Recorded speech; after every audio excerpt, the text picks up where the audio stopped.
Welcome to Not Milk Never Milk. Subscribe if you're lactose intolerant. In this video, I will show how to make chicken Vada Pav. First, let's gather our ingredients. You'll need about 250 grams of minced boneless chicken, 4 pav buns, and 2 tablespoons of fresh ginger garlic paste. Don't forget 1 finely chopped onion and 2 green chilies for a little kick. Also, have your essential spices like turmeric, red chili powder, and garam masala ready to go. Now, let's prepare the delicious chicken filling. Heat 2 tablespoons of oil in a pan over medium heat. Sauté your chopped onions and green chilies until they become soft and translucent. Next, add the ginger garlic paste and cook for about 1 minute until fragrant.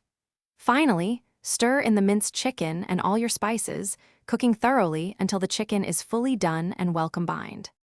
With the chicken filling ready, it's time to assemble your Vada Pav. Carefully slice each pav bun horizontally, making sure not to cut all the way through. Spread a thin, even layer of green chutney on the inside of both halves of the bun. Then, place a generous portion of your flavorful chicken filling into the center. For an authentic touch, add a spoonful of dry garlic chutney. Almost there. To get that perfect crispy exterior, prepare a thick chickpea flour batter. Carefully dip each assembled chicken Vada Pav into the batter, ensuring it's fully coated. Then, deep fry them in hot oil until they turn a beautiful golden brown and are wonderfully crispy.